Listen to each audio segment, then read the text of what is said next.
Some nights change your life in the quietest way. One evening in my American neighborhood, I heard soft meowing outside my porch. At first, I thought it was just a stray cat. But that small moment slowly connected an entire neighborhood, changed how I practiced English every day, and unexpectedly led me to friendship, love, and a place that finally felt like home. The night I heard cats outside. Some nights change your life in the quietest way. You don't notice it at first. Nothing dramatic happens. No loud music, no flashing signs telling you that this moment will matter later. It just begins with a small sound. That evening in my neighborhood in the United States felt completely ordinary. The street was calm, the air slightly cool, and the sky was already turning dark after a long day of work. I had just moved to this area not long before. Everything around me still felt unfamiliar, the houses, the neighbors, even the simple rhythm of daily life in America. When you first move to a new country, small things suddenly feel complicated. Buying groceries. Understanding jokes. Listening to fast conversations. And especially speaking English. Many people imagine that learning English is mostly about vocabulary or grammar. But the real challenge often hides somewhere else. Confidence. Your brain may know the words, but your mouth hesitates. Your mind says, maybe my pronunciation is wrong. Or sometimes it whispers something worse. Maybe people won't understand me. That quiet doubt can make you speak less and listen more. For the first few months after moving to the United States, that was exactly how I lived. I spoke very little. At work, I used simple sentences. Good morning. Thank you. Yes, that's okay. Short answers were safe. Short answers didn't require long explanations. But they also kept my world very small. Most evenings, I came home tired from work.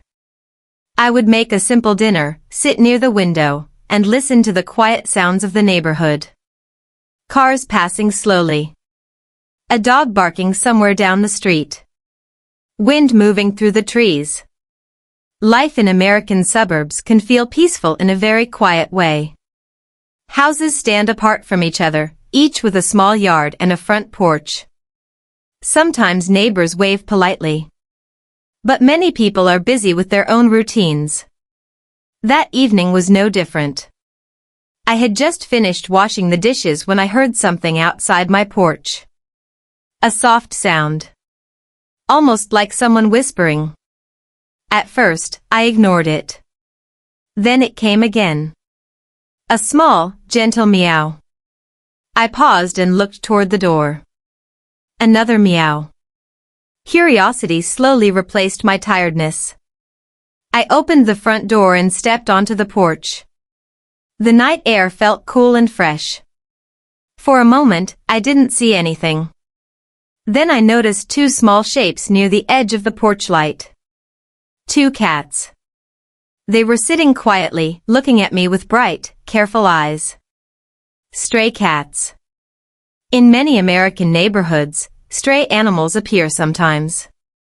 Some belong to people but wander freely. Others live outside and survive by finding food wherever they can. These two looked cautious but calm. One was gray with thin stripes across its back. The other was darker, almost black, with white paws. They watched me silently. I spoke without thinking. Hello there. My voice sounded strange in the quiet night. The gray cat tilted its head slightly. I smiled a little. Sometimes when people feel lonely, they talk to animals. Animals don't judge your grammar. They don't correct your pronunciation. And strangely enough, they are very patient listeners. So I tried another sentence. Are you hungry? The cats stared at me. Of course they didn't answer. But they didn't run away either. That small moment felt surprisingly comforting. Language experts often say that practicing a language out loud helps the brain build stronger connections. Speaking activates memory, listening skills, and confidence at the same time. But when you are nervous about speaking to people, you need a safe place to practice. For me, that safe place unexpectedly appeared on my porch. And my audience was 2 stray cats. I went inside the kitchen and looked through the refrigerator. There was a small piece of chicken left from dinner. I placed it in a bowl and carried it back outside. The moment I set the bowl on the porch, both cats slowly walked closer. Careful. Quiet. Hungry. They began eating immediately. Watching them felt strangely peaceful. The neighborhood remained silent around us. A streetlight flickered at the corner of the road, and somewhere far away a car drove past. I sat on the wooden step of the porch. Then I tried another sentence. So, where do you live? I laughed softly at myself. Talking to cats was probably the most unusual English practice I had ever done. But something interesting happened. Because there was no pressure, the words came more naturally. I spoke slowly. I described my day. I worked all afternoon. My English is still not very good. I hope it gets better. The cats finished eating and stayed for a few minutes longer before quietly disappearing into the darkness. I thought that would be the end of the story. Just 2 hungry cats passing through the neighborhood. But the next evening, something surprising happened. They came back. And the evening after that, they returned again. Soon I realized something strange. Those 2 cats were not the only ones living nearby. There were more. Many more. And somehow, without knowing it yet, I had just stepped into a small story that already connected the entire neighborhood. A story about kindness. About community. And about how a few stray cats would slowly bring strangers together in ways I never expected. Looking back now, it's funny how life sometimes changes direction through the smallest details. A quiet night. A simple meow. And 2 stray cats sitting under a porch light. At that moment, I thought I was just feeding hungry animals. But in reality, something else had already begun. A journey that would improve my English, connect me with my neighbors, and eventually lead me to something much bigger than I could imagine that night. Because those cats were not just visiting my porch. They were about to change my life. My first lonely months in America. Loneliness has a strange sound. It is not loud. It does not shout for attention. Most of the time, it whispers quietly in the background of your day. If you have ever moved to a new country, you probably understand this feeling very well. Everything looks exciting at first.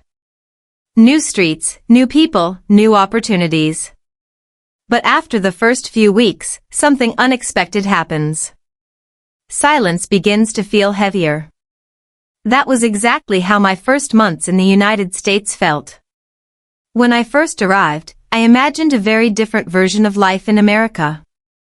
I thought my English would improve quickly. I thought making friends would be easy. I believed that confidence would naturally appear once I started working and living here. Reality, of course, had other plans. Language is a strange barrier. It does not stop you from understanding the world completely, but it slows everything down. A simple conversation that might take 1 minute in your native language can suddenly take 5 minutes in English. You search for words. Your brain tries to remember grammar. And while you are thinking, the conversation has already moved forward. This experience has a name in psychology. Linguists call it language processing delay. When your brain works in a second language, it needs extra time to process sounds, meaning, and response. That delay can make you feel less confident, even if you actually understand much more than you think. In my case, this happened almost every day. At work, my coworkers were friendly. Americans are often polite and open in daily interactions. They smile easily, say how's it going, and chat casually in hallways. But friendly small talk moves fast. Sometimes too fast. One coworker might say something like, "Crazy weather today, huh?" Another person laughs. Someone adds a joke. And suddenly the moment passes before you can even think of a reply. So you smile. You nod. And the conversation moves on without you. At first, I told myself this was normal. I just needed more time. But time alone does not automatically build confidence. Practice does. The problem was that outside of work, I had very few chances to practice speaking English. My neighborhood was quiet. Many houses had families who stayed busy with their own routines. People left for work in the morning and returned home in the evening. Sometimes neighbors waved politely. But long conversations were rare. Most evenings, my routine looked exactly the same. I finished work around 5.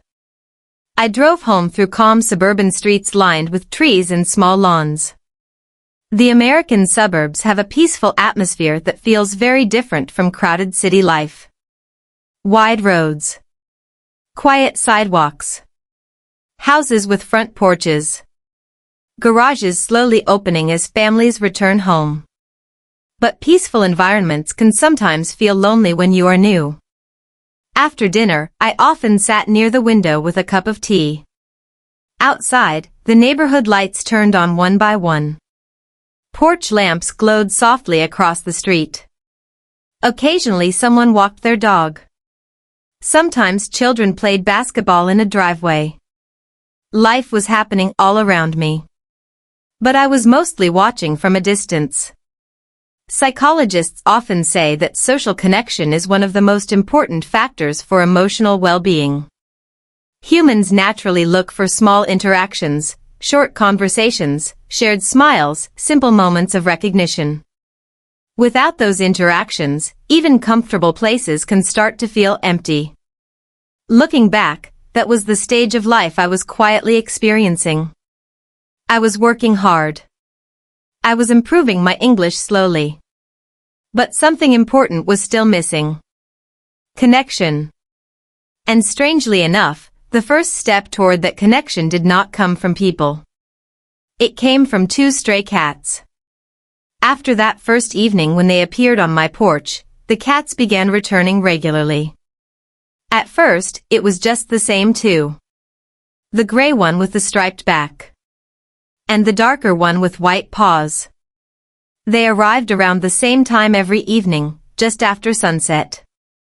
They waited patiently near the porch light, watching the door. When I opened it, they did not run away anymore. Instead, they sat quietly, as if expecting dinner. So I began leaving small portions of food for them. Nothing fancy. Just leftover chicken or a little canned food from the store. Each evening, they ate quickly but calmly. Then they sat nearby for a few minutes before wandering away into the darkness again. And during those quiet minutes, something unusual began happening.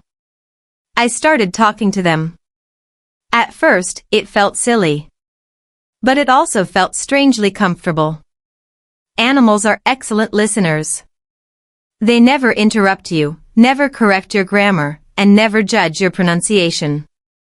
So I spoke slowly. I practiced simple sentences. I had a long day today. My boss talks very fast. I'm trying to learn better English. The cats, of course, did not respond. But that was exactly what made it easy. No pressure. No embarrassment. Just words flowing freely into the quiet night air. Language learning experts often say that speaking out loud is one of the fastest ways to build fluency. The brain forms stronger neural pathways when words are spoken instead of only read or heard. Without realizing it, those evenings on the porch became my private English practice sessions. But something else was happening too. The cats were not the only ones noticing these nightly visits. Across the street, a porch light sometimes turned on around the same time. A neighbor occasionally stepped outside. And one evening, I noticed someone watching the small group of cats gathered near my porch. At that moment, I didn't think much about it. But the truth was simple. Those stray cats were not only visiting my house. They were part of a much bigger story in the neighborhood. And very soon, that story would introduce me to people I had never spoken to before. People who already knew these cats. People who cared about them. And people who would unknowingly help me feel less like a stranger in America. Sometimes connection begins in the most unexpected ways. In my case, it began with a quiet porch, a few simple English sentences, and two hungry cats waiting patiently under a streetlight. The first stray cat on my porch. There is a strange moment that happens when an animal begins to trust you. It is not dramatic. No music plays in the background. Nothing announces that this moment matters. But something small changes. The distance becomes shorter. The eyes become calmer. And suddenly, the animal that once ran away now stays. That was exactly what happened with the gray cat. For the first few nights, the cats always kept their distance. They waited near the edge of the porch light, ready to disappear the moment I moved too quickly. This behavior is actually very normal for stray animals. Researchers who study animal behavior explain that stray cats develop strong survival instincts. They observe humans carefully before deciding whether a person is safe. In simple terms, trust comes slowly. Very slowly. But after several evenings of leaving food outside, something began to change. The gray cat started arriving earlier. Instead of hiding near the edge of the yard, it sat directly under the porch light. Waiting.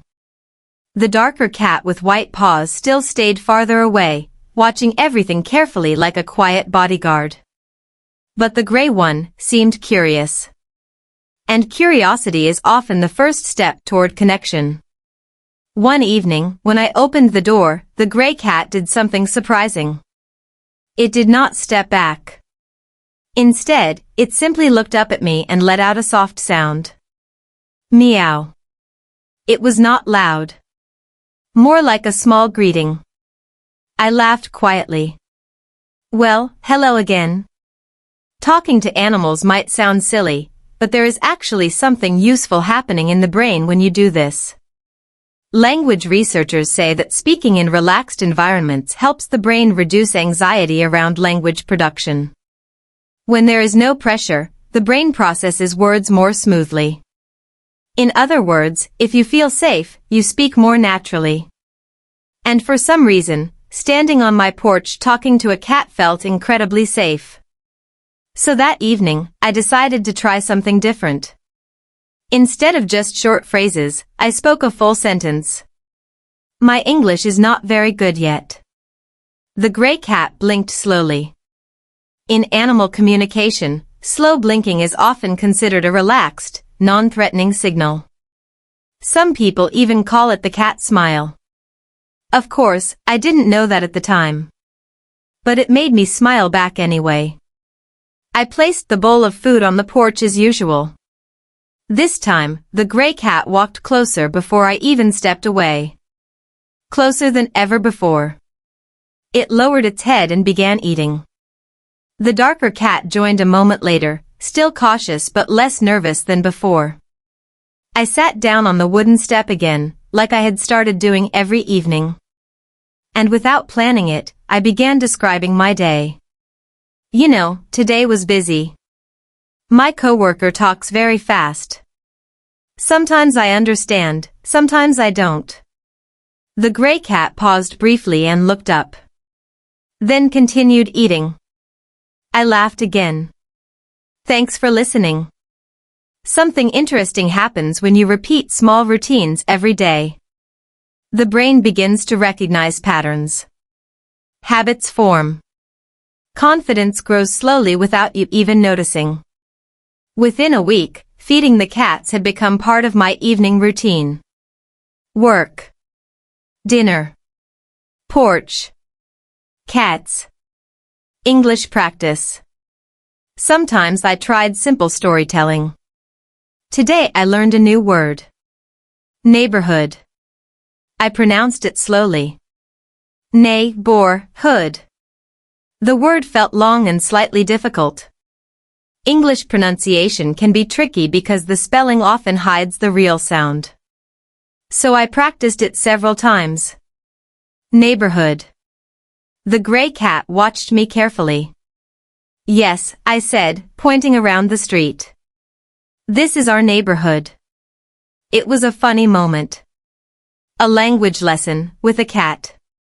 But those small exercises helped more than I expected. Studies in language learning show that repetition combined with real context strengthens memory. When words connect with real environments, the brain remembers them more easily. So the word neighborhood suddenly had a picture in my mind. The quiet street. The porch light. The gray cat sitting on the wooden steps. And somewhere during those evenings, something else changed too. The cats were no longer just visitors. More of them began appearing. At first, it was just one extra cat. A small orange one that stayed near the bushes. Then another darker one appeared a few nights later. Soon, there were 4 cats. Then 5. Each one had a different personality. The gray-striped one was the bravest. The dark one with white paws stayed watchful. The orange one moved quickly and nervously. And the smallest black kitten often waited until everyone else finished eating before approaching the bowl. Watching them became strangely fascinating. Animals form small social groups too, especially when food is involved. Researchers call this a colony structure, where stray cats share a territory but maintain their own hierarchy. Without realizing it, my porch had become part of their territory. But something else was happening in the neighborhood at the same time. Occasionally, I noticed movement from nearby houses. A curtain shifting. A porch light turning on. Once, I saw a neighbor walking slowly past the yard, glancing toward the group of cats near my porch. At the time, I assumed people were simply curious. After all, 5 stray cats gathering in one place was not exactly common. But a small question began forming in my mind. Where did all these cats come from? And how had they survived before I started leaving food outside? The answer, I would soon learn, involved something much bigger than my quiet evening routine. Because those cats did not belong to just one house. They belonged to the entire neighborhood. And very soon, someone would finally walk over and start a conversation that would completely change how I experienced life in this community. A conversation that would begin with a simple question. Are those your cats? At that moment, I had no idea that this small question would open the door to friendships, cultural lessons about American communities, and a story that connected almost every house on the street. All because of a few stray cats, and one porch light that stayed on every evening. Are those your cats? There is a moment in every neighborhood when strangers stop being strangers. Sometimes it happens during a barbecue. Sometimes it happens when someone helps carry a heavy package. And sometimes, it happens because of a group of stray cats. That moment arrived on a quiet Thursday evening. The sky was beginning to turn soft orange as the sun dropped behind the houses. The street was calm, just like most evenings in our neighborhood. A few cars passed slowly. Someone down the block was mowing their lawn. And on my porch, the usual routine was happening again. 5 cats had already gathered. The gray-striped cat sat closest to the steps, like it owned the place. The darker one with white paws stayed just behind it, alert as always. The orange cat moved nervously near the bushes. and the tiny black kitten waited at a safe distance. I placed the bowls of food down like I always did. But before I could sit on the steps, I heard a voice from the sidewalk. "Excuse me." I turned slightly. A woman was standing near the edge of the yard. She looked to be in her late 50s, wearing gardening gloves and holding a small watering can. Her house was 2 doors down, but we had never actually spoken before. She smiled gently. Then she asked the question that would change everything. "Are those your cats?"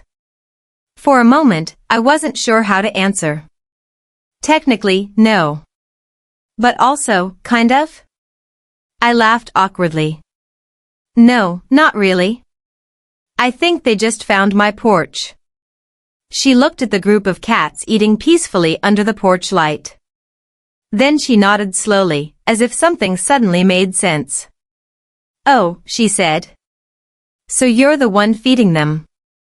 The way she said it made me nervous for half a second. Was feeding stray cats a problem here? Was I accidentally breaking some neighborhood rule I didn't know about? Moving to a new country often means learning invisible social rules that nobody explains. You discover them only when something awkward happens. But instead of looking annoyed, the woman smiled again. "Don't worry," she said. "We've been trying to figure out where they've been eating." I blinked in surprise. "We?" She laughed softly and stepped a little closer. "Well, the neighborhood." Then she pointed gently toward the gray-striped cat. "That one used to sit in my backyard last winter." Then she pointed toward the orange one. "And the orange one sometimes sleeps under Tom's porch across the street." Suddenly, the situation became much bigger than I thought. These cats weren't random visitors. They already had a history here. The woman placed the watering can on the grass and introduced herself. "My name is Linda." I stood up and shook her hand. "Nice to meet you." "I'm Min." Her expression warmed immediately. "Ah. I thought you might be new to the neighborhood." She glanced toward my house. "When did you move here?" "About 6 months ago," I said. She nodded knowingly. "That makes sense. People around here notice new faces pretty quickly." That statement made me laugh. In a good way or a scary way? Linda laughed too. "Oh no, don't worry. This is a friendly street." Then she looked at the cats again. "Well, except maybe for their drama." I raised an eyebrow. "Drama?" "Oh yes," she said with a playful smile. "These cats have stories." At that moment, the gray-striped cat finished eating and walked confidently across the porch. Then something surprising happened. It brushed gently against my leg. The first physical contact. A small moment of trust. Linda noticed immediately. "Well, look at that. You've been officially adopted." I smiled. "I guess so." The black kitten finally moved closer to the bowl once the other cats stepped back. Linda watched quietly for a moment. Then she said something that caught my attention. "You know, you're not the first person on this street to help them." I turned slightly. "What do you mean?" She pointed toward the house on the corner. 3 years ago, the Johnson family used to leave food out for them. Then she pointed toward another house. And before that, Mrs. Alvarez would sometimes put water bowls outside during the summer. I suddenly realized something beautiful. The cats had been quietly cared for by different people, over time. Not by one person, but by the whole neighborhood. Linda crossed her arms and looked down the street thoughtfully. "They come and go," she said softly. "But somehow they always survive." The evening air was cooling down now. A gentle breeze moved through the trees. For the first time since moving to this country, I felt something unexpected. Belonging. Not through work. Not through paperwork. But through something simple. Helping a few animals survive. Linda picked up her watering can again. Well, she said. I'm glad someone is keeping an eye on them. She started walking back toward the sidewalk, then paused and turned around. Oh, and Min? Yes? If you ever need help with them, don't hesitate to ask. She pointed down the street. This neighborhood is pretty good at taking care of things. Then she added with a smile. People included. As she walked away, I sat back down on the porch steps. The cats had finished eating. The gray one curled comfortably near the wooden railing. The black kitten was licking the last bits of food from the bowl. And suddenly the word I had practiced earlier in the week came back to my mind. Neighborhood. Before that evening, it had just been a vocabulary word. Now it meant something real. A street. A porch light. 5 stray cats. And neighbors who quietly looked after one another. But that conversation with Linda was only the beginning. Because within the next few weeks, I would discover that almost every house on this street had its own connection to these cats. Different memories. Different small acts of kindness. And one story about the smallest kitten that would change how I understood community in America forever. If you enjoy real-life English stories like this, keep listening. Because the next part of this journey will introduce someone unexpected.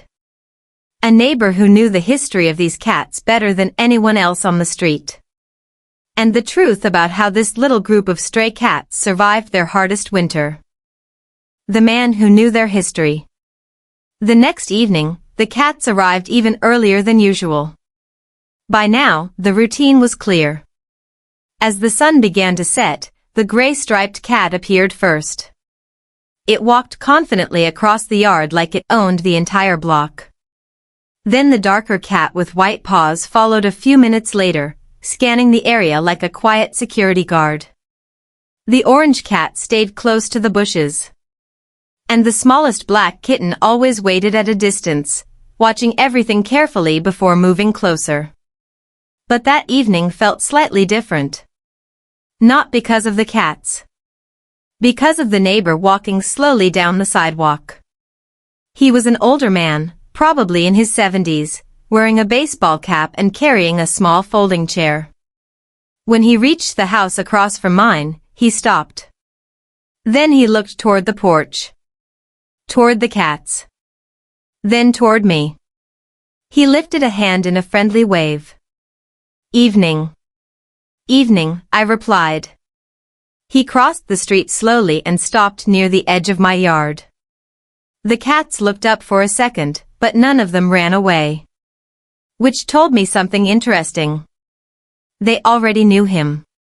He pointed gently toward the gray-striped cat. Looks like they found their new dinner spot. I smiled. I guess they did. He nodded, then introduced himself. Name's Harold. Min, I said, shaking his hand. His handshake was warm and steady. Harold placed his folding chair near the sidewalk and sat down like this was part of his daily routine. Then he watched the cats quietly for a moment. You know, he said finally, those little guys have been around here longer than you might think. My curiosity immediately woke up. How long? He leaned back in the chair and looked toward the end of the street. About 4 years. 4 years? That was much longer than I expected. He pointed toward the darker cat with white paws. That one's the oldest of the group. They call him Boots. I laughed a little. People named them? Oh yeah, Harold said. You can't live on this street without someone naming the animals. He pointed toward the gray-striped cat. That one showed up about 2 winters ago. Very smart cat. How can you tell? I asked. Harold chuckled. Because he learned where the warm places are. He pointed toward the houses along the street. Back when the Johnson family lived here, they left a little box with blankets behind their garage. Cats used it all winter. Then he pointed toward another yard. And Mrs. Alvarez used to leave water bowls out during the hot months. I began to see the picture more clearly. The cats had survived not because of one person, but because small acts of kindness happened again and again. Different houses. Different years. Different people. Same quiet care. Harold leaned forward slightly. But the real story, he said, lowering his voice a bit, started during the hard winter 3 years ago. I looked up. What happened?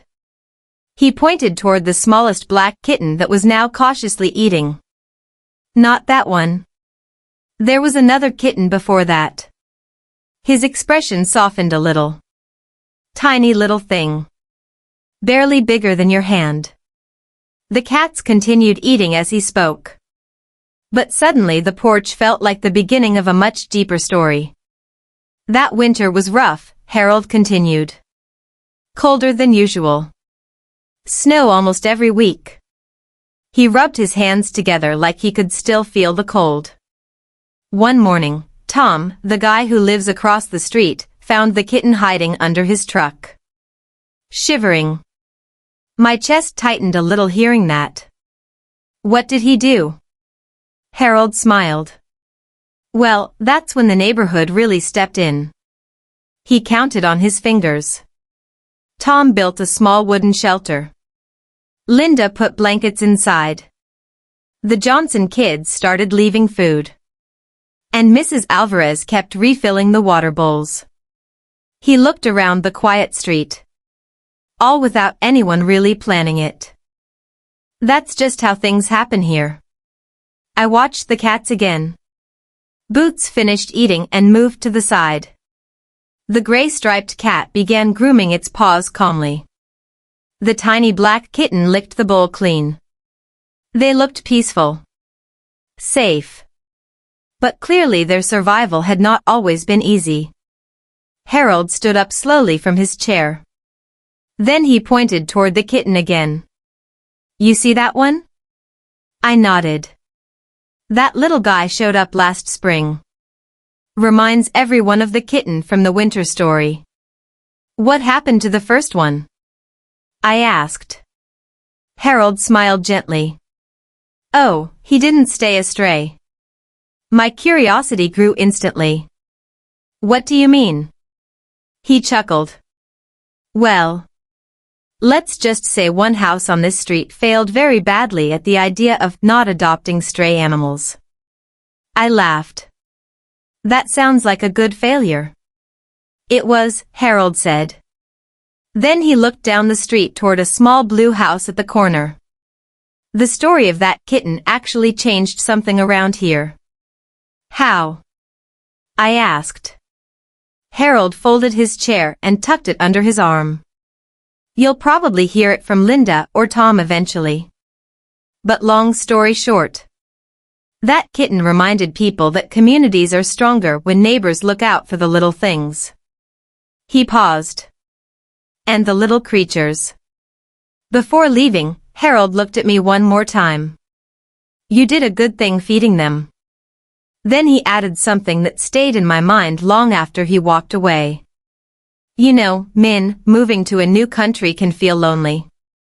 But sometimes belonging starts in the smallest ways.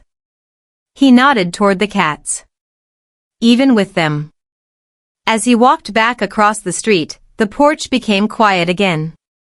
The cats finished their meal. One by one, they drifted off into the darkness of the neighborhood. But something inside me felt different. For the first time, I realized I wasn't just watching stray cats. I was slowly becoming part of a living story that had been unfolding on this street for years. A story built from small kindness, shared responsibility, and neighbors who quietly cared about the lives around them.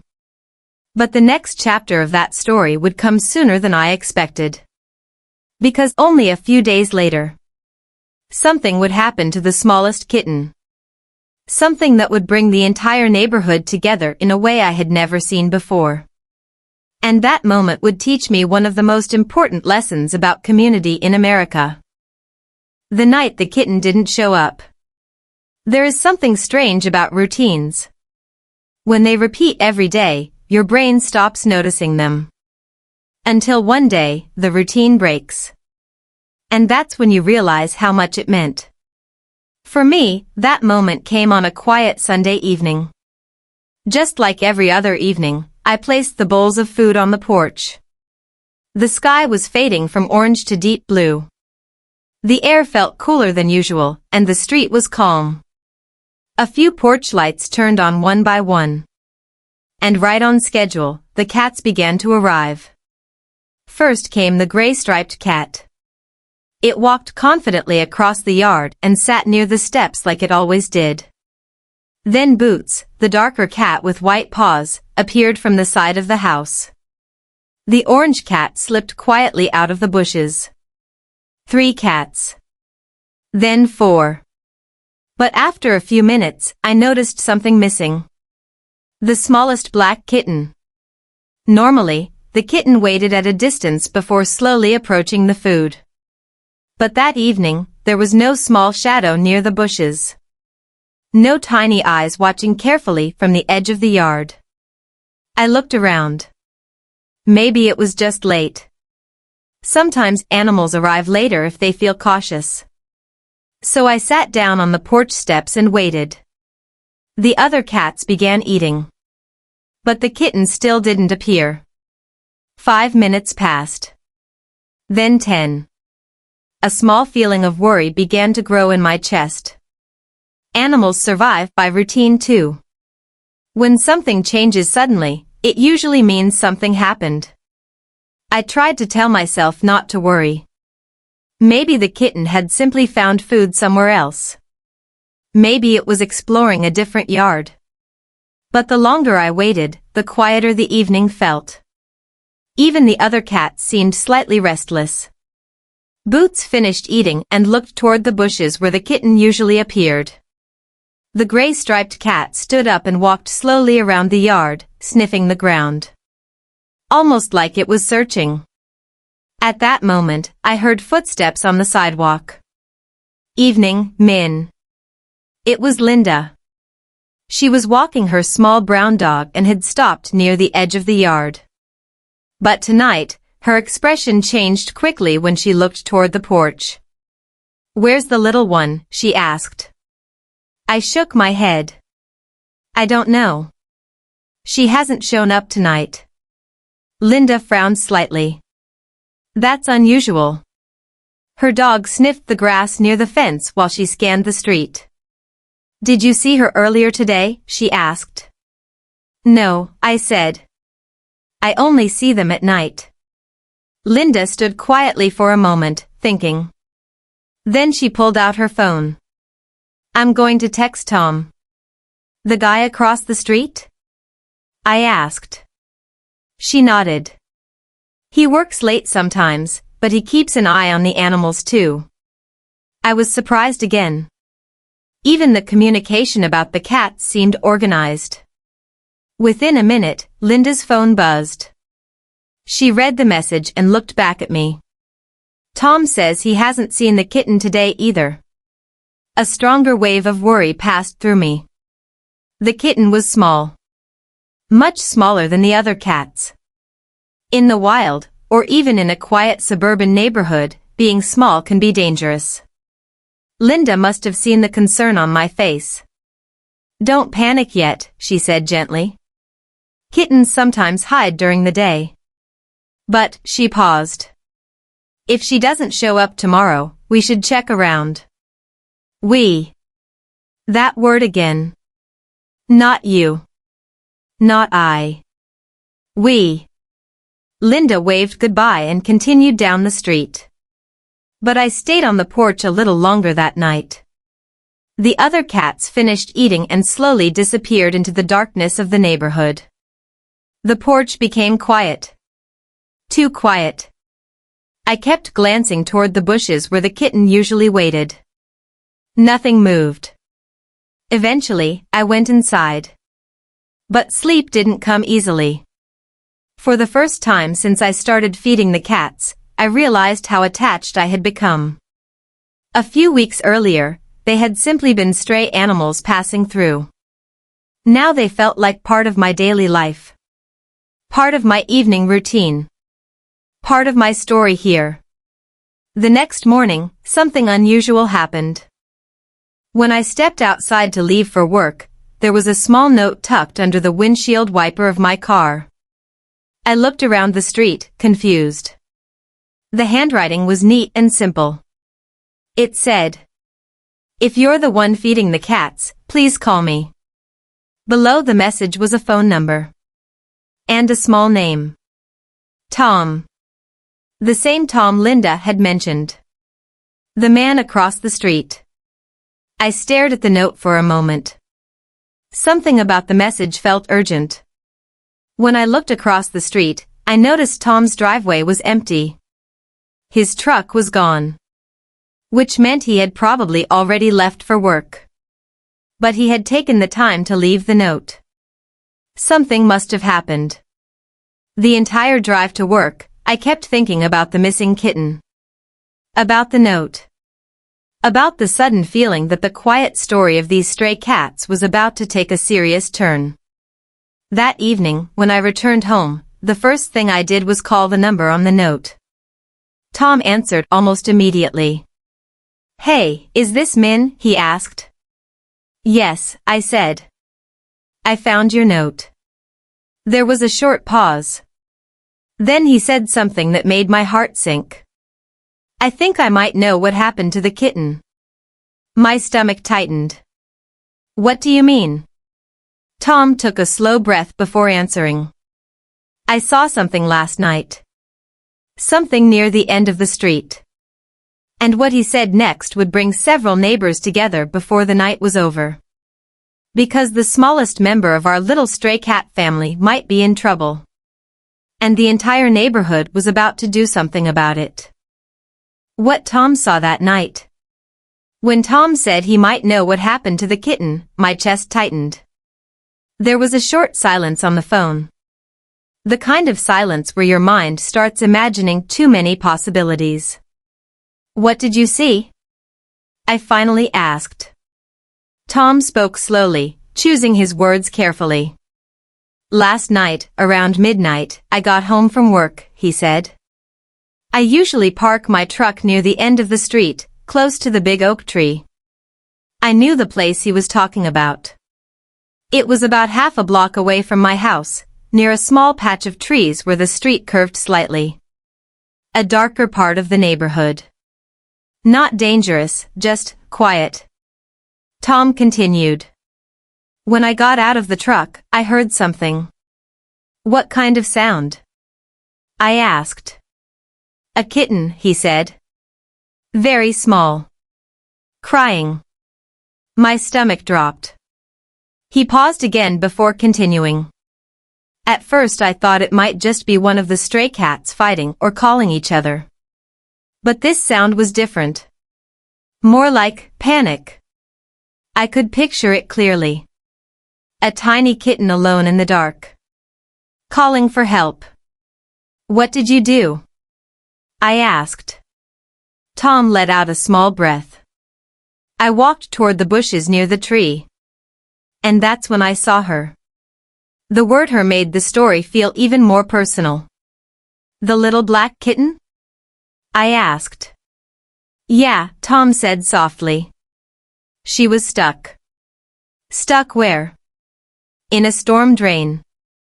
I stood completely still on my porch. The image hit my mind immediately. Those metal grates along the edge of the road. Small openings where rainwater flows underground. For an adult cat, it would be easy to avoid. But for a tiny kitten? It could be a trap. "How deep?" I asked. "Not extremely deep," Tom said. "But deep enough that she couldn't climb out." I could hear movement on his side of the phone, like he was pacing. She must have slipped through one of the openings, he continued. And once she was down there, she couldn't get back up. My chest felt tight. Did you get her out? Tom sighed. I tried. He explained what happened next. He had knelt beside the drain and tried reaching inside. The kitten had been crying loudly, moving around in the darkness below. But the metal bars made it difficult to reach. My arm just wasn't long enough, Tom said. So I went back to the truck and grabbed a flashlight. He shined the light through the grate. That's when I could see her clearly. How was she? I asked quietly. Scared, Tom said. Really scared. But still moving. Which meant she was alive. That part alone gave me a little relief. So why didn't you get her out?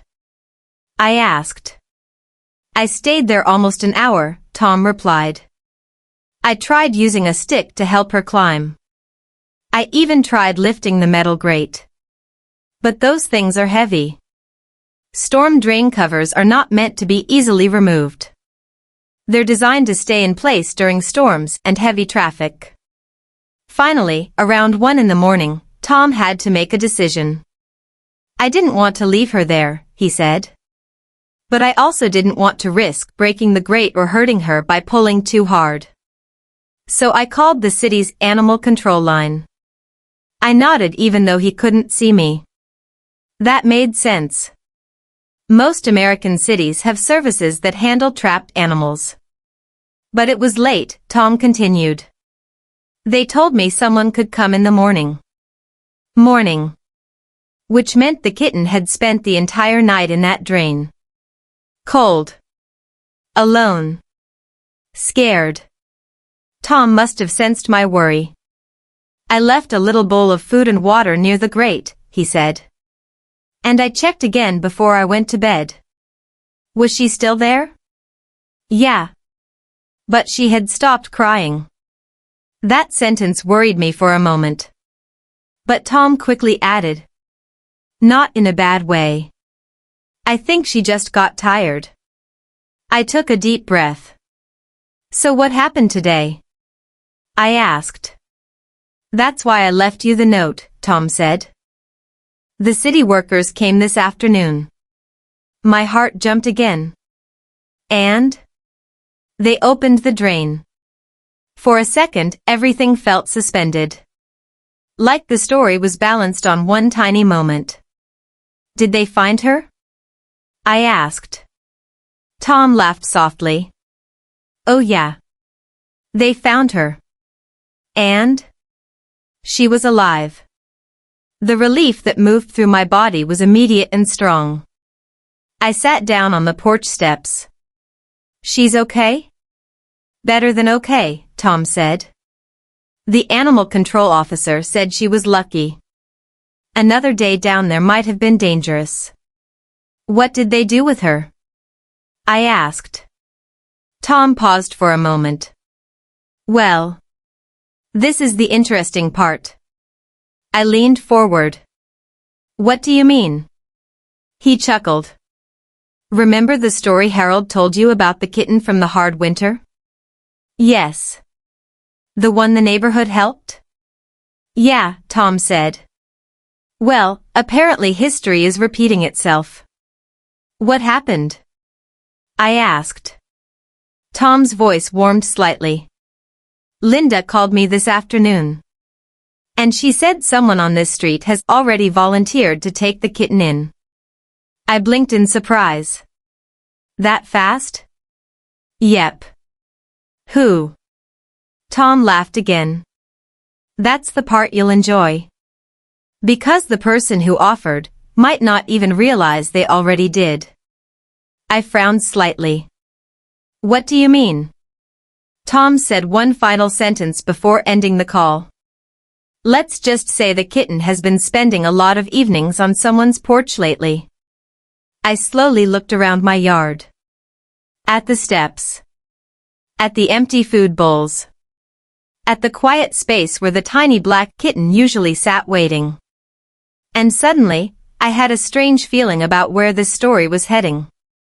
Because sometimes, animals choose their homes long before humans realize it. And the next evening would prove exactly that. The porch that became home. The next evening, I came home earlier than usual. All day at work, my mind kept returning to the same thought. The kitten. Tom had said she was rescued. He had said someone on the street had already volunteered to take her in. And somehow, he sounded like he already knew who that person might be. As I parked the car in front of the house, I looked instinctively toward the porch. The bowls were still where I had left them. The wooden steps were quiet. The soft evening light was beginning to settle across the neighborhood. But something felt different. A small cardboard box sat near the porch railing. Inside the box was a folded towel. And next to it, a small handwritten note. I stepped closer. The note simply said, "Temporary Kitten Recovery Station." Below that was a smiley face. And one word. Linda. I laughed softly. Of course. This neighborhood moved fast when animals were involved. Before I could think much more about it, I heard a voice from the sidewalk. "Looks like you got promoted." It was Tom. He was walking toward the yard with a relaxed smile. "What do you mean?" I asked. Tom pointed toward the cardboard box. "That's basically the neighborhood version of a hospital bed." I shook my head with a laugh. "So she's really coming here?" Tom nodded. Animal control checked her this afternoon. Just a little dehydrated and scared. But otherwise healthy. That alone felt like good news. Then he added something else. "And since she already spends most of her evenings on your porch, people figured she probably chose the place herself." I looked again at the small box Linda had prepared. The towel was folded neatly. A small dish of water sat beside it. Someone had even placed a tiny stuffed toy inside. The level of care surprised me. "When will she be here?" I asked. Tom looked down the street. "Actually, right about now." At that exact moment, a small car turned slowly onto our street. It was Linda. She parked near the curb and stepped out, holding something gently in her arms. Something small. Wrapped in a soft blanket. Tom grinned. "Here comes the patient." Linda walked carefully across the yard. Her expression was both happy and focused, like someone delivering something precious. "Well," she said as she reached the porch. "Look who's finally home." She slowly opened the blanket. And there she was. The tiny black kitten. Her fur looked a little messy. Her eyes were wide and curious. But she was alive. And alert.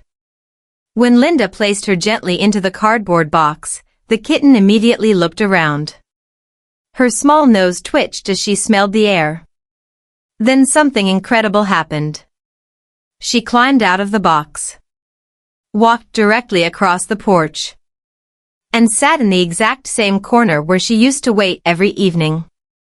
The same spot. The same small space near the wooden railing. Tom laughed. "Well, I guess that answers the question." "What question?" I asked. "Whether she considers this place home." The kitten looked up at us. Then she made a tiny sound. Meow. Not scared. Not panicked. Just normal. Like she was announcing that she had returned. Linda crouched down beside her.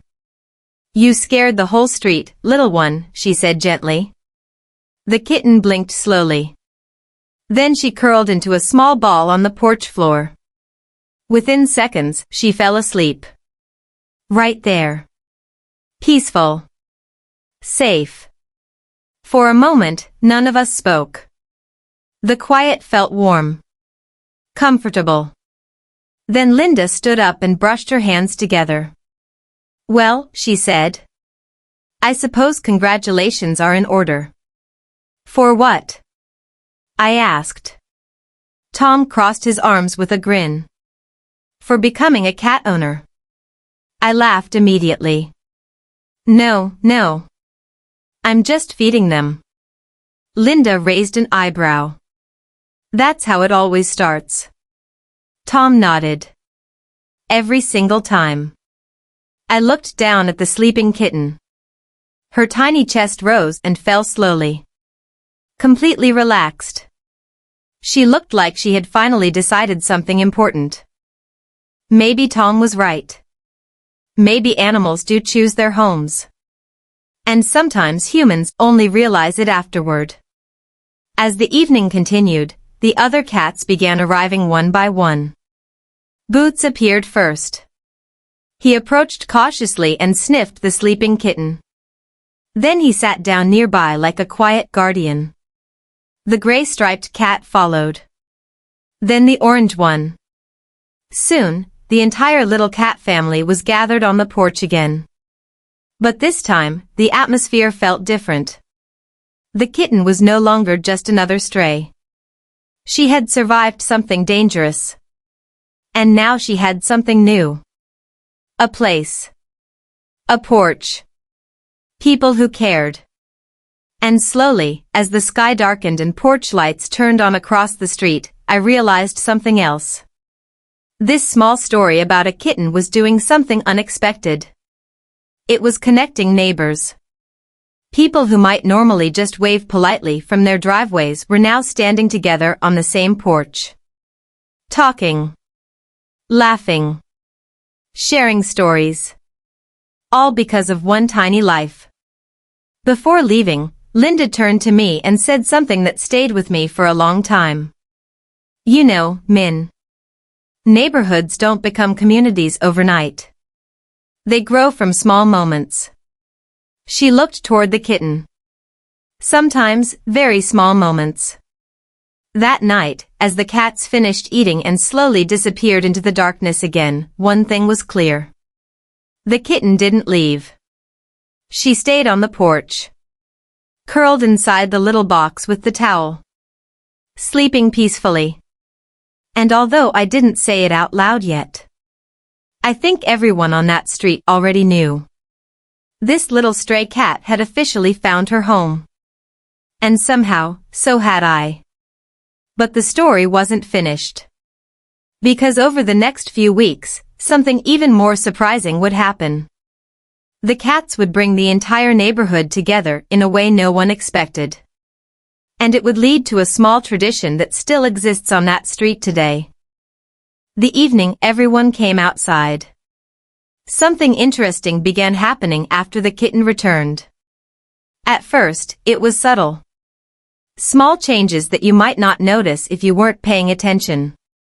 But once you saw the pattern, it was impossible to ignore.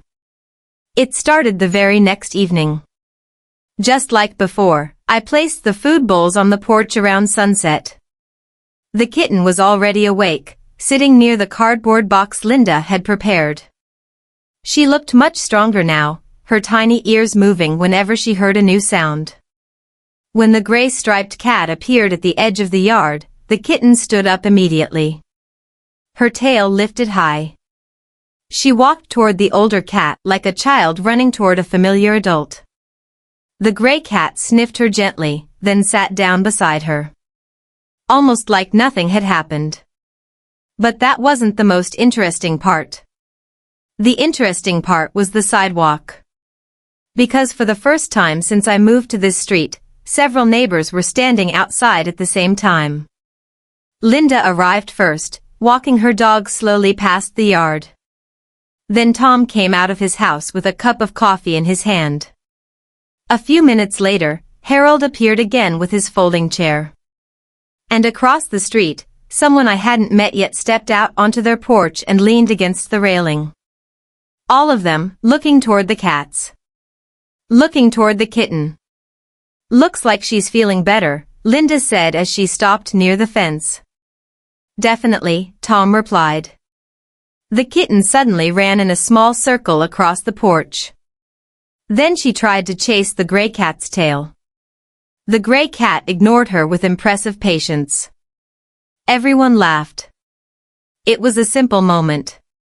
But it felt surprisingly warm. I noticed something else too.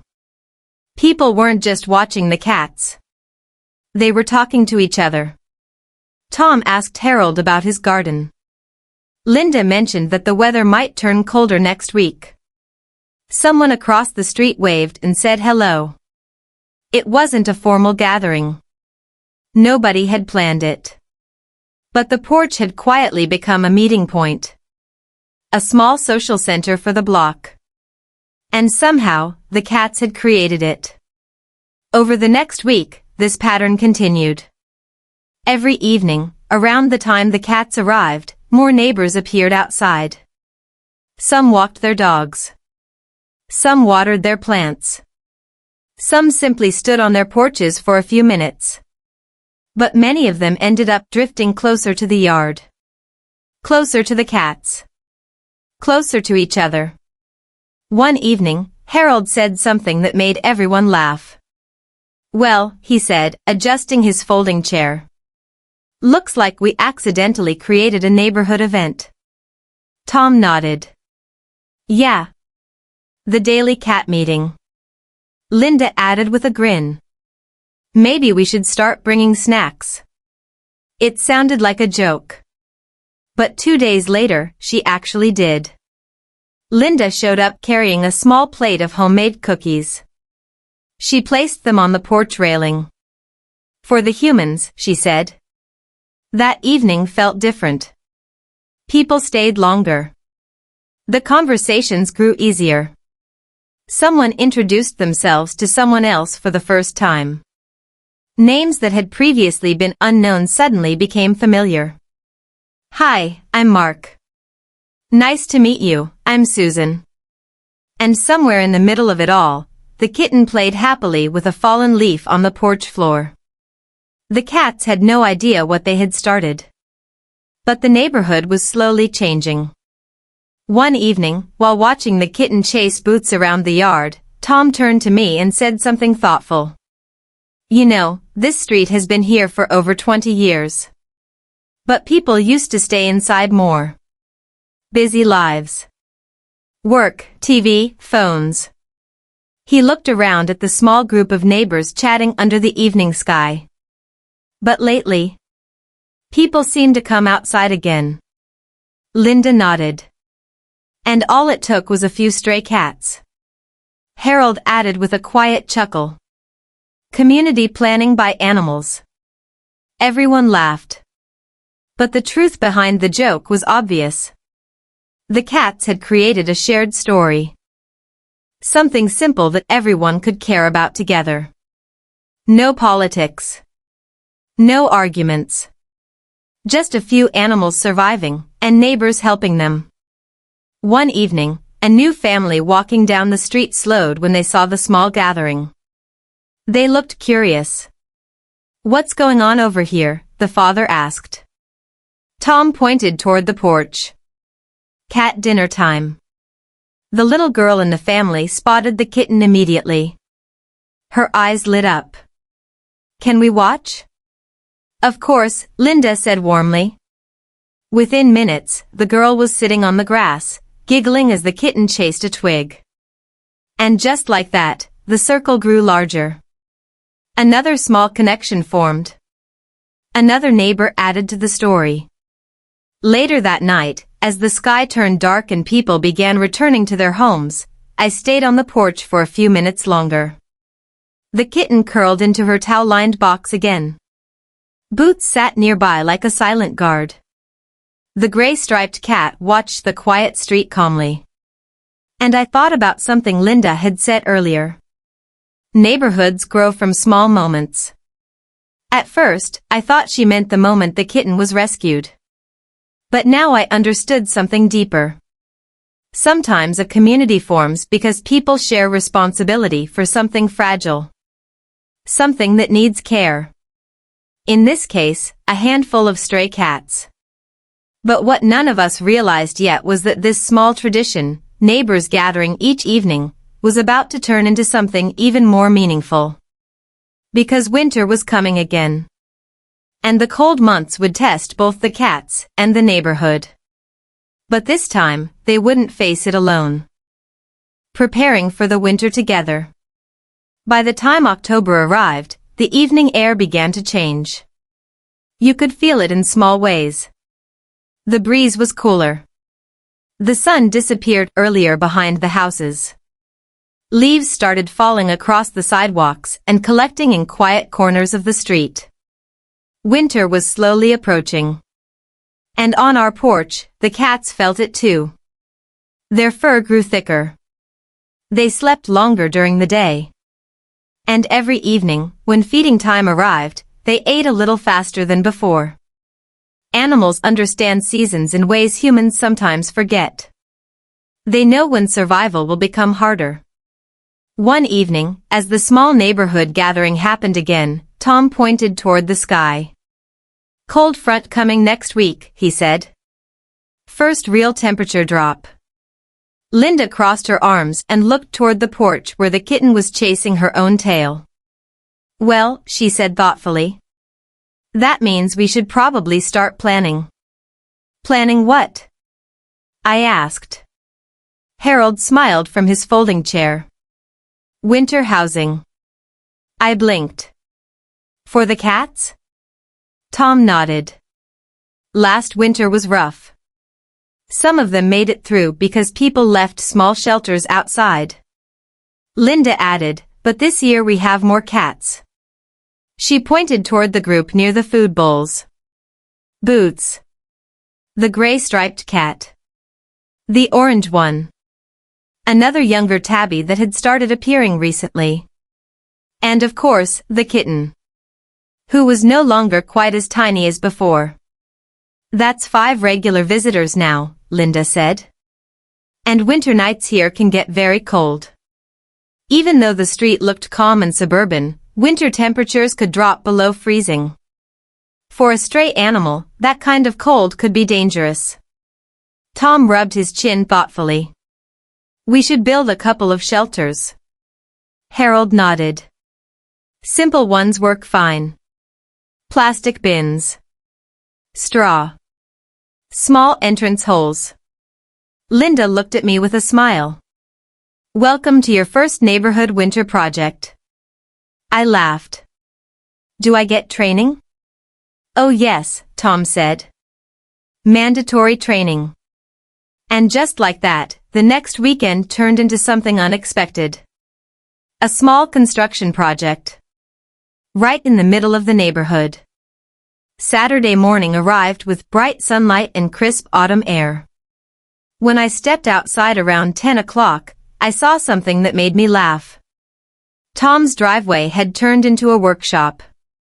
Large plastic storage bins were stacked near the garage. A toolbox sat open on the ground. And Harold was already there, examining a piece of wood like a professional engineer. Tom waved when he saw me. Perfect timing. Linda walked over from down the street carrying a bag of straw. "I brought insulation," she announced proudly. Within an hour, several neighbors had gathered. Someone brought coffee. Someone else brought extra tools. And together, we started building small shelters for the cats. The design was simple. A large plastic bin. A small circular entrance cut into one side. Straw inside for warmth. And a lid to keep rain and snow out. Harold explained something interesting while we worked. "Straw works better than blankets," he said. "Blankets hold moisture. Straw stays dry and traps warm air." I nodded, learning something new. The project moved quickly. Tom cut the entrance holes.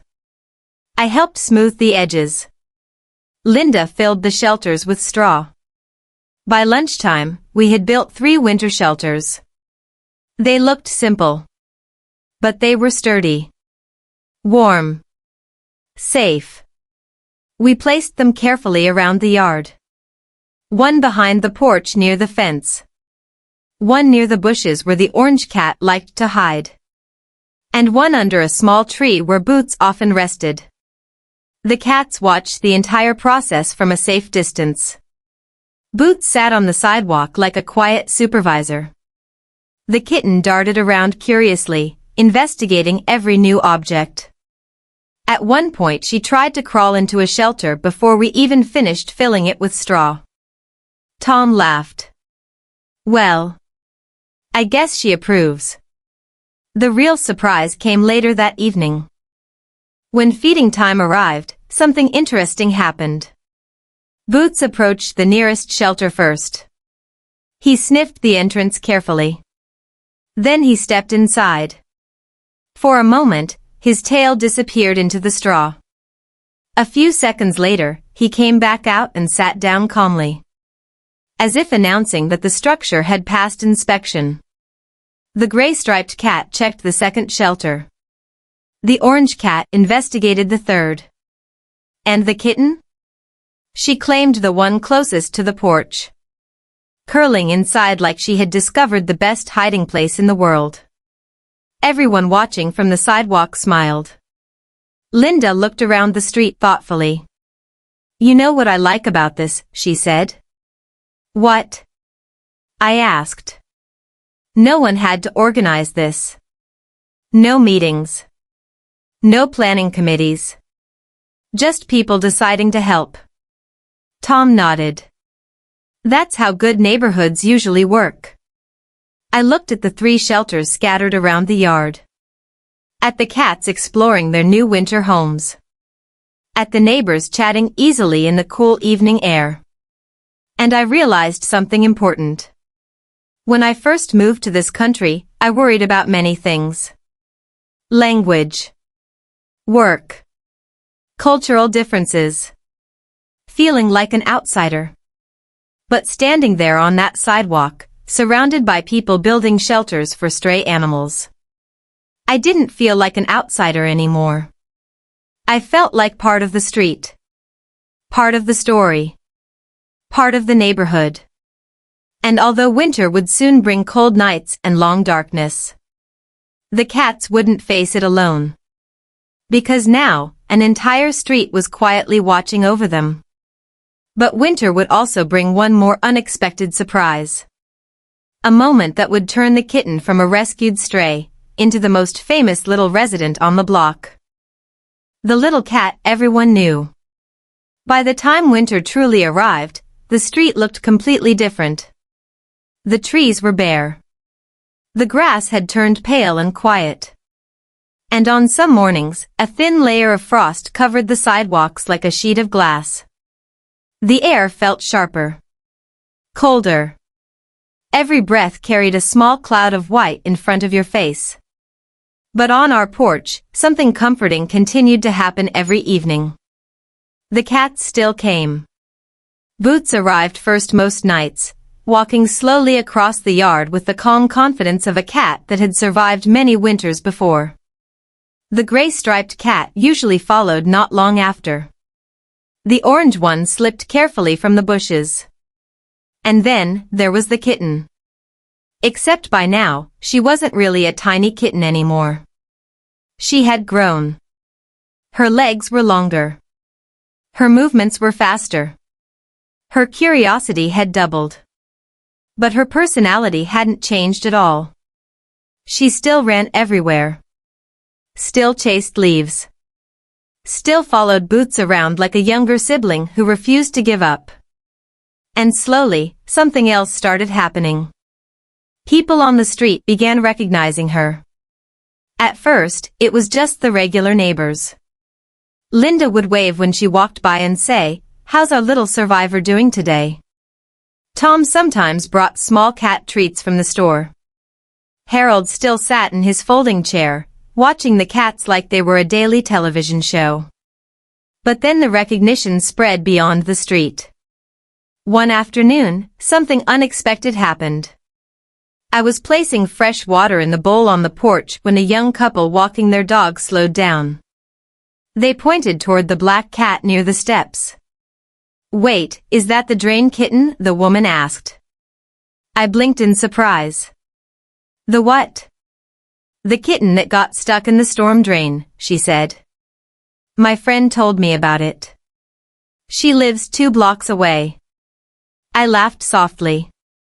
Yes, that's her. The woman's face brightened immediately. Oh my gosh. She's bigger now. Her dog sniffed curiously toward the porch while the kitten watched with wide eyes. Moments later, the couple continued their walk down the street. But something about that moment stayed with me. The story had traveled. Word had spread through the neighborhood. Not just on our block, but beyond it. And over the next few weeks, I noticed more small signs of it. A jogger slowed down one morning and asked about the cats. A family pushing a stroller stopped to watch the kitten chase snowflakes. Even the mail carrier sometimes paused near the mailbox. Looks like your little friend is doing well, he said one day. I smiled. She definitely is. The truth was simple. People love stories about survival. Especially small ones. Especially when the ending is hopeful. And the kitten story had become one of those small neighborhood legends. But the biggest surprise came one snowy evening in late December. That day, light snow had fallen since the afternoon. Nothing heavy. Just enough to cover the street in a soft white blanket. When evening arrived, the neighborhood looked peaceful. Quiet. Almost magical. I stepped outside to place the food bowls on the porch. The kitten was already waiting, her dark fur standing out against the snow. Boots appeared a few minutes later, walking carefully through the white yard. Soon the other cats joined. But before they could start eating, we heard footsteps in the snow. Several footsteps. When I looked toward the sidewalk, I saw something that made me stop for a moment. About 8 people were standing there. Some of them I recognized. Some I didn't. A couple of kids stood near the front, pointing excitedly toward the porch. Is that her? One of them whispered.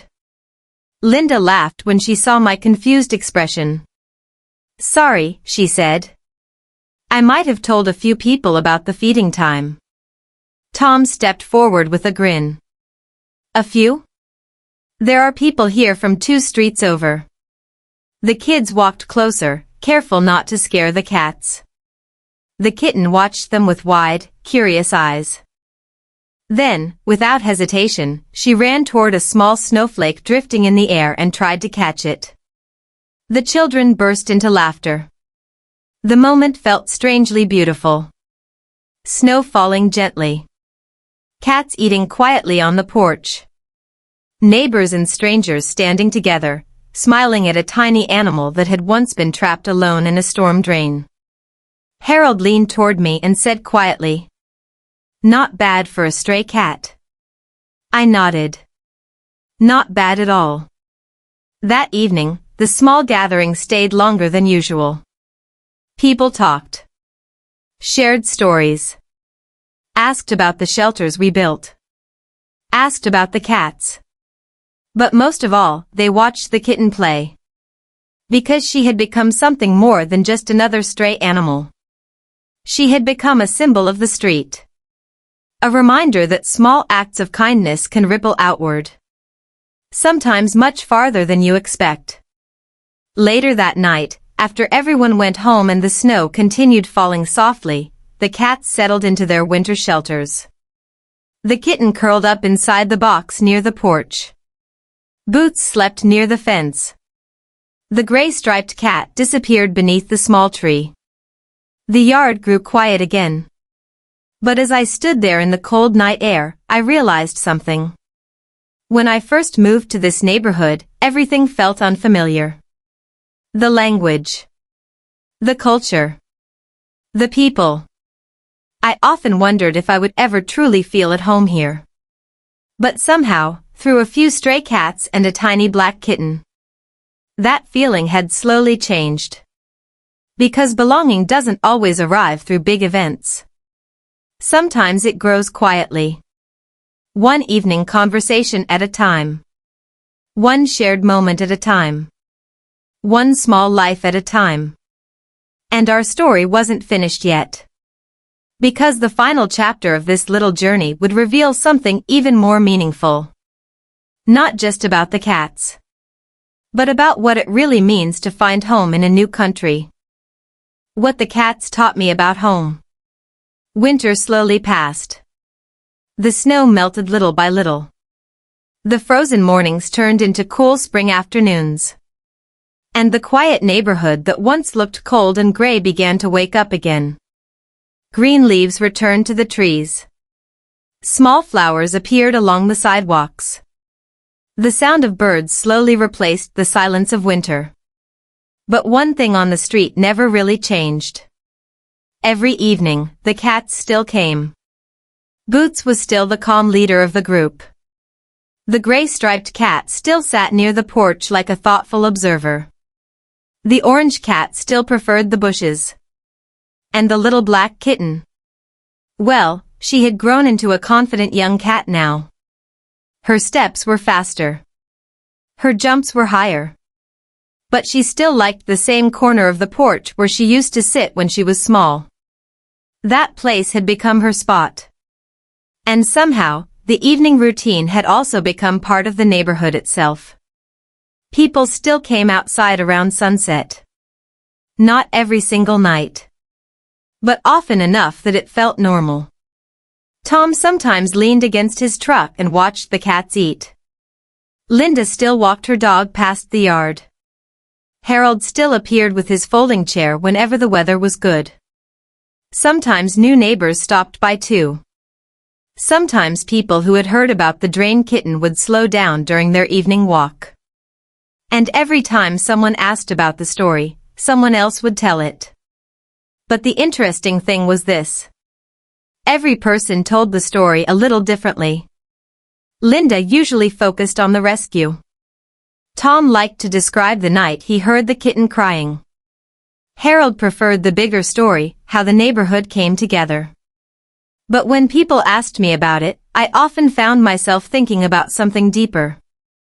Because for me, the story of the cats was never just about animals. It was about belonging.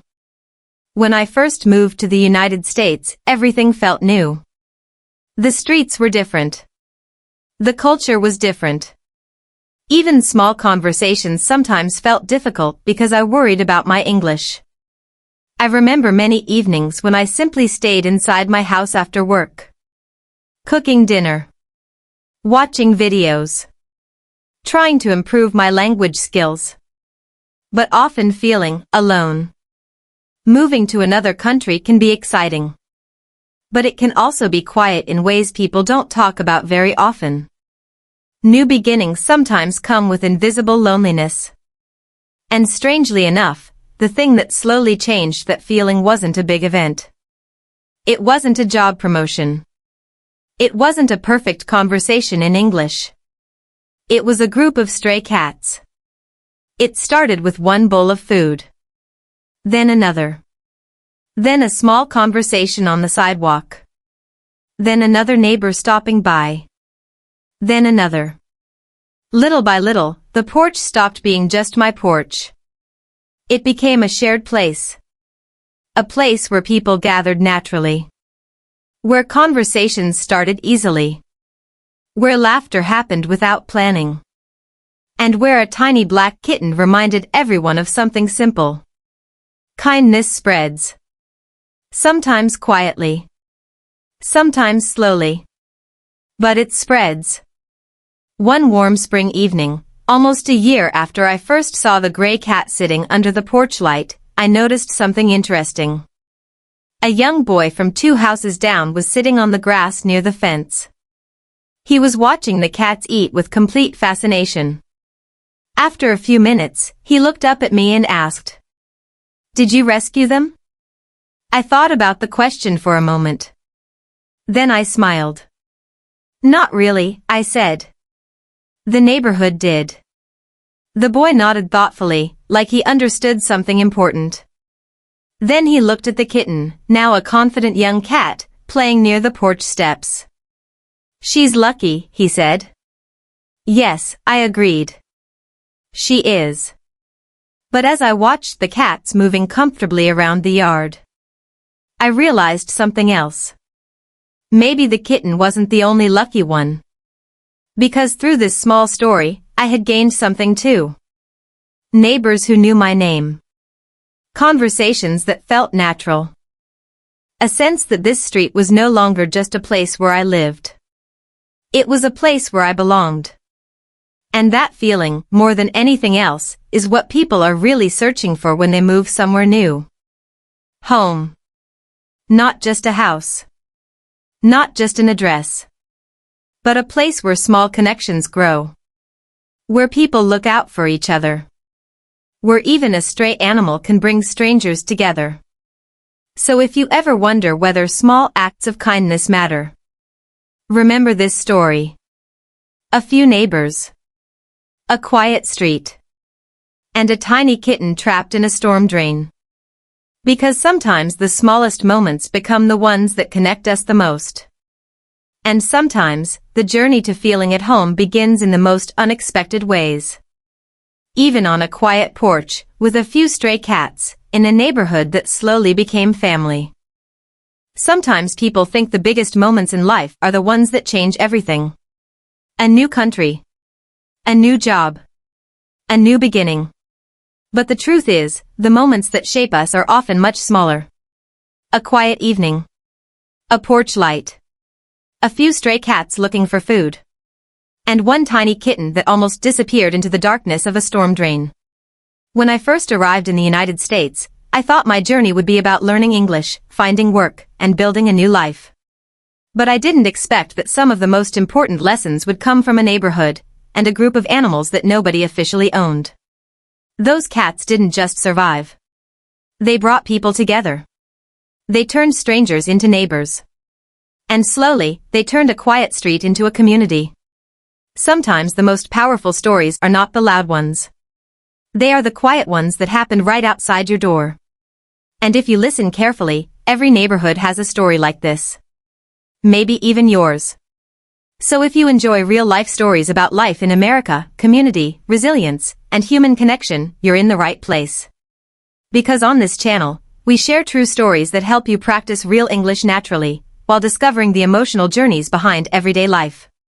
Stories about starting over in a new country, relationships and family challenges, cultural surprises in America, and the small moments that quietly change everything. If this story touched you even a little, take 1 second to subscribe to the channel. Because the next story might be even more surprising. In the next episode, I'm going to share another real story about life in America. A story about a couple whose marriage almost ended during their immigration journey, until one unexpected moment changed their entire future. And trust me, that story starts with something even more unbelievable than stray cats in a neighborhood. So make sure you subscribe, and I'll see you in the next story. Until then, take care of the small moments. Sometimes they become the stories that stay with us forever.